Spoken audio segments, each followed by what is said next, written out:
భారత రాష్ట్ర సమితిలో ఎమ్మెల్సీ కల్వకుంట్ల కవిత వ్యవహారం కొంతకాలంగా తీవ్ర చర్చనీయాంశంగా మారింది. పార్టీలో జరుగుతున్న పరిణామాలపై ఆమె తండ్రికి లేఖ రాయడం, అది లీక్ అవ్వడం, తర్వాత మీడియాతో చిట్చాట్లో కవిత చేసిన వ్యాఖ్యలతో బీఆర్ఎస్లో ఆధిపత్య పోరు బహిర్గతమైంది. ఆ క్రమంలో తాజాగా కాళేశ్వరం కమిషన్ విచారణకు హాజరవ్వడానికి బయలుదేరిన కేసీఆర్ను కవిత కలవడానికి వెళ్లారు. అయితే కవిత వైఖరితో పార్టీకి తీవ్ర నష్టం జరిగిందని భావిస్తున్న కేసీఆర్ ఆమెతో మాట్లాడడానికి కూడా ఇష్టపడటం లేదట. ఎమ్మెల్సీ కల్వకుంట్ల కవిత వ్యవహారం బీఆర్ఎస్లో గత కొంతకాలంగా చర్చనీయాంశమైన నేపథ్యంలో ఆమె తన తండ్రి పార్టీ అధినేత కేసీఆర్ను కలవడానికి ఎర్రవల్లిలోని నివాసానికి వెళ్లడం ప్రాధాన్యత సంతరించుకుంది. కాళేశ్వరం కమిషన్ విచారణకు హాజరయ్యే క్రమంలో ఫామ్ హౌస్ నుంచి హైదరాబాద్ బయలుదేరుతున్న తండ్రి కేసీఆర్ను పలకరించేందుకు కవిత ఎర్రవెల్లి గెస్ట్ హౌస్కు భర్త అనిల్ కుమార్తో కలిసి వెళ్లారు. అయితే అక్కడ కవితతో కేసీఆర్ మాట్లాడలేదని తెలిసిందే. ఈలోగా ఎమ్మెల్యే పల్లా రాజేశ్వరరెడ్డి కాలు జారిపడి గాయపడటంతో అక్కడ ఉన్న బీఆర్ఎస్ నాయకులు అటువైపు వెళ్లారు. గాయపడిన పల్లాను అంబులెన్స్లో ఆసుపత్రికి పంపారు.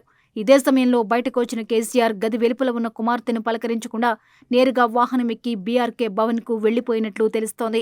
కవిత పలకరించడానికి ప్రయత్నించినా గులాబీ బాస్ స్పందించలేదట. బీఆర్ఎస్లో జరుగుతున్న పరిణామాలపై కవిత తన తండ్రికి లేఖాస్త్రం సంధించడం, అది లీక్ అవ్వడం, దాంతో ఆమె పార్టీలోని నేతల వైఖరిపై విమర్శలు చేస్తూ పార్టీ నడుస్తున్న తీరును ఎండగట్టారు. కేసీఆర్ చుట్టూ దెయ్యాలున్నాయని, పార్టీని బీజేపీలో విలీనం చేసే కుట్ర జరుగుతుంది, కోవట్లను పార్టీలోంచి బయటకు పంపాలని డిమాండ్ చేశారు. ఆ క్రమంలో తన జాగృతి సంస్థ ద్వారా సొంత కార్యక్రమాలతో బలపడే ప్రయత్నాల్లో ఉన్న ఎమ్మెల్సీ కవిత తొలిసారి కేసీఆర్ను కలవడానికి ఎర్రవెల్లి ఫామ్ హౌస్కు వెళ్లారు. బీఆర్ఎస్ రజతోత్సవ సభ తర్వాత కవిత లేఖ రాసినా లేఖ బయటకు రావడంతో బీఆర్ఎస్లో అంతర్గత పోరు బహిర్గతమైంది. పార్టీ నేతలు సైతం కవితను దూరం పెట్టినట్లు కనిపించారు. మరోవైపు జాగృతి పేరిట సొంతంగా కార్యాచరణ ప్రకటించి బలపడేందుకు కవిత సిద్ధమయ్యారు. ఇలాంటి తరుణంలో కేసీఆర్ను కలవడానికి ఆమె వెళ్లడం హాట్ టాపిక్గా మారింది.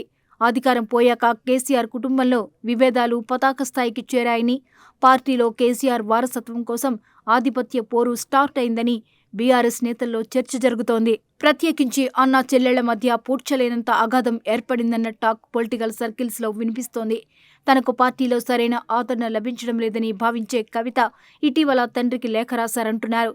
అందులోని అంశాలతో పాటు ఆ తర్వాత చేసిన వ్యాఖ్యలు బీఆర్ఎస్లో కలకలం రేపాయి. అప్పట్నుంచి సొంత ఎజెండాతో కార్యక్రమాలు నిర్వహిస్తున్న కవిత తాను ప్రారంభించిన జాగృతిని పటిష్టం చేసే ప్రయత్నాల్లో ఉన్నారు. సింగరేణిలో సొంతంగా బలపడేందుకు కార్యాచరణ ప్రకటించారు. బీఆర్ఎస్కు బదులుగా పలువురిని జాగృతిలో చేర్చుకోవడం, కేసీఆర్ని కాళేశ్వరం కమిషన్ విచారణకు పిలవడాన్ని నిరసిస్తూ ధర్నా చేయడం, ఆర్టీసీ ఛార్జీల పెంపుపై ఆందోళన లాంటి సొంత కార్యక్రమాలతో కవిత దూకుడు ప్రదర్శిస్తున్నారు. కేసీఆర్కు ఓ కన్ను బీఆర్ఎస్ అయితే మరో కన్నులా జాగృతి ఉంటుందన్నారు. ఇటు రాష్ట్ర ప్రభుత్వం, అటు కేంద్ర ప్రభుత్వంపైన విమర్శలు చేశారు కవిత. బీఆర్ఎస్తో ఆమెకు విభేదాలు వచ్చాయన్న ప్రచారం నేపథ్యంలో కేసీఆర్పై ఈగవాలినా ఊరుకోబోమని ఆమె వార్నింగ్ ఇవ్వడం చర్చనీయాంశంగా మారింది. అమెరికా నుంచి వచ్చిన తర్వాత వ్యాఖ్యలు చేసిన నాటి నుంచి ఇప్పటి వరకు తండ్రి కేసీఆర్ను కవిత కలవలేదు.